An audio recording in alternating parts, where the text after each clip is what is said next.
You say you're waiting on God, but really, you've just been sitting in your own thoughts for about 3 months. You prayed about that decision, that relationship, that move. But instead of trusting God, you opened a new tab and started giggling yourself into anxiety. You are now stuck because God is silent. You are stuck because you won't get out of your own head. If this hits you already, stay with me. We are talking about how anxiety is quietly destroying your faith and how to get rid of that mental prison. What up, family? It's Bam. On this channel, we talk about motivation, discipline, and faith. How to actually live what you say you believe, not just repost quotes. Today, I want to go into something deeper, something that sits in your head, which is overthinking. Because some of you love God, you read the Bible, but you live in constant, what if I mess this up? What if I chose wrong? What if God is mad at me? All those mental voices is louder to you than God's own voice. Let's break this down. Overthinking isn't just about thinking a lot. It's when your thoughts don't lead to action. You know you're overthinking when you replay the same conversation in your head about 10 times or more. You make pros and cons lists and still feel confused. You call it being careful, but months and months go by and nothing really changes. You say, I'm waiting for confirmation, but God has really shown you enough to take the next step. Overthinking is like, let me say, driving with your own foot on the gas and the brake at the same time. The engine is loud, but you're not going anywhere. And spiritually, it looks like this. God nudges you to apply for that program. You open the website, then spend about 3 hours or more imagining every way it could go wrong. God tells you to cut off that situationship, but you spend weeks analyzing the last text instead of actually obeying. Another one can be, let's say, God convict you about a doubt, and you research for days instead of simply stopping. You're not lacking information, let me tell you, you're lacking trust. So, why overthinking destroys your faith? The Bible says, trust a lot in God with all your heart and lean not on your own understanding. Overthinking is literally you leaning on your own understanding until it collapses on you. Faith is movement in uncertainty. Overthinking wants certainty before movement. Faith says, God, I don't know everything, but I know you, so I'm stepping. Right? Overthinking says, God, I'll move once you answer all 57 of my what-ifs.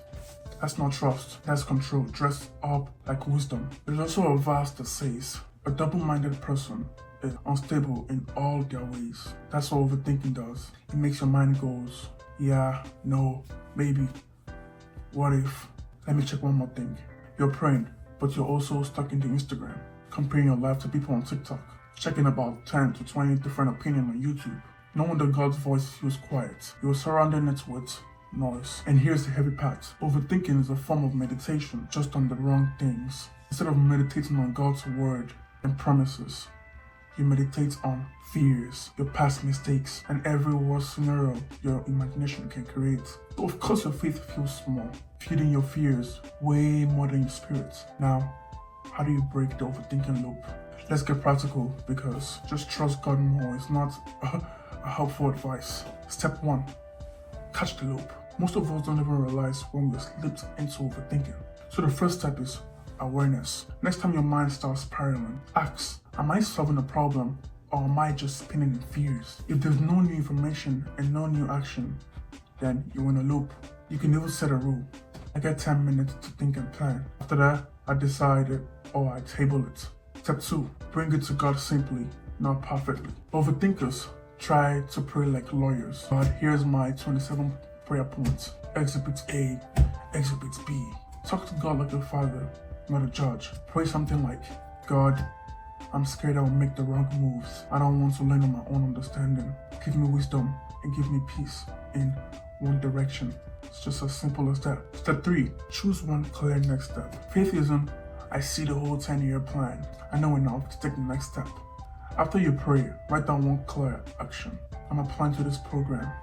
I'm ending this situationship. I'm deleting this or that app for 30 days. I'm booking that therapy appointment. Then commit.